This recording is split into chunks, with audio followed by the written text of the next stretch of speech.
Hey guys, today I'll be doing an install video and a review video of some LED headlights. The ones I'll be doing today are the Auxito LED headlights. These are H11 bulbs, rated at 20,000 lumens, so 10,000 lumens per bulb. 100 watt, so 50 watt per bulb. And I'll be installing these in a 2013 GMC Terrain.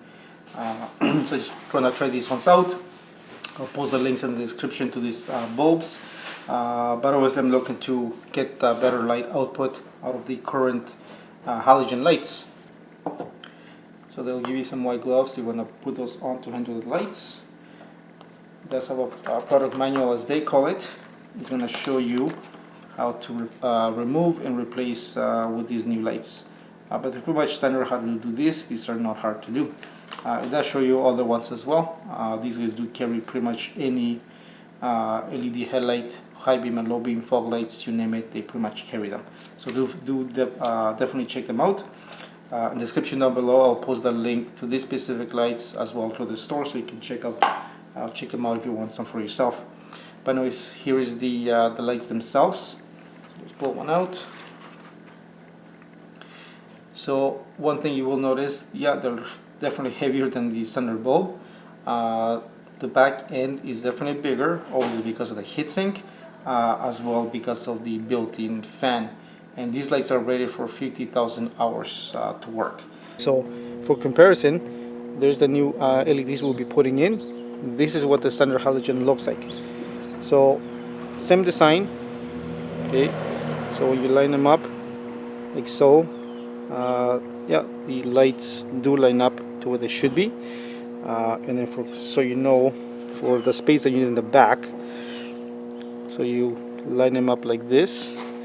As you can see, the heatsink with the fan, you can see how much of a difference that makes the length of the back side of the bulb. Okay, so now I'm here over at the vehicle. Again, this is a 2013 GMC Terrain I'll be using to test these lights on. So depending on your vehicle, most you have to go through the engine bay to get to your lights.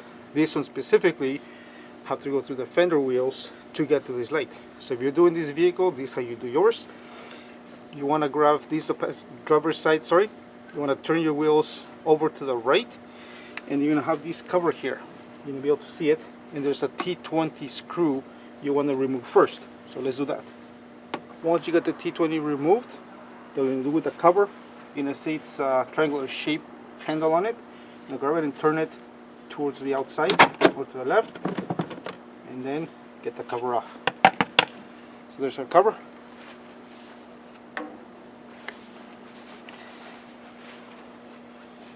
And now to get to the light, put your hand through here to this opening, and you should be right in front there. I'll try to get a camera view or camera shot in there to see what it looks like. But always just got to put your hand in there, get a hold of the bulb, turn it counterclockwise to about 45 degrees, and pull it out.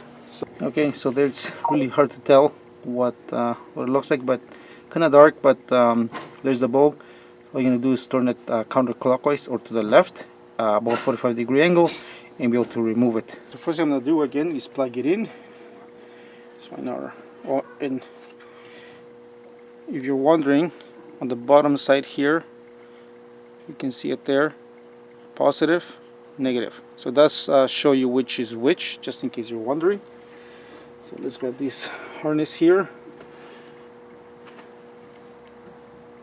and let's plug her in. So again, I'm gonna grab the light, guiding yourself here. It's hard to tell, but just look for the opening where the bulb will go. There's only one spot. And then just guide it in.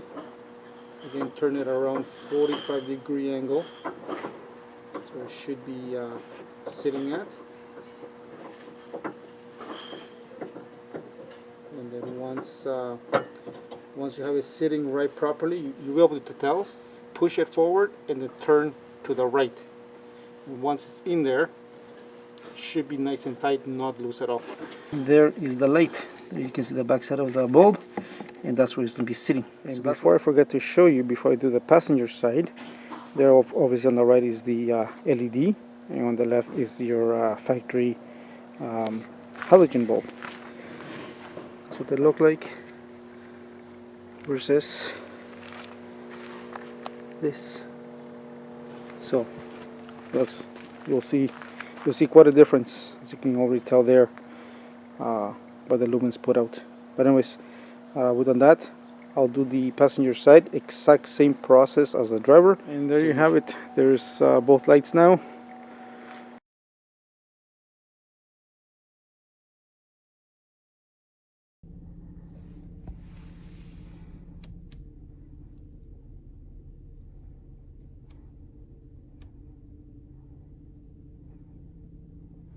Alright, so a little more about the lights. They are rated at 6000K. I don't think I mentioned that, which is a nice white light output. Big difference between those the halogen that came with the vehicle and these lights. And as you saw in the night video, they're nice and bright with a good cutoff line with the projector housing. You can install these in reflective housing. Just keep in mind you may need to adjust so you don't produce as much glare from reflective housing. Otherwise, again, you can put them into any vehicle that uses H11, including fog lights, as some vehicles use. As I mentioned before, because of the size of the heatsink with the fan, just double check your vehicle to make sure you have enough space behind your housing to accommodate them. And as well, if you have dust covers like I do, you have to modify them if they don't give you enough space, or maybe not even put them on. But that'll be, if you install yours, you'll know whether you need to put them back on or not, and that'll be your decision. Otherwise, lights look fantastic so far. In the next month or so, I'll post a comment there how they're doing. I don't anticipate any issues, but otherwise, yeah, we're good to go. But notice that's how you install some LEDs in a 2013 GMC Terrain. If you have any questions, comments, let me know. I'll post the links down below for these lights and anything else you want to get from these guys. Anyways, thanks for watching.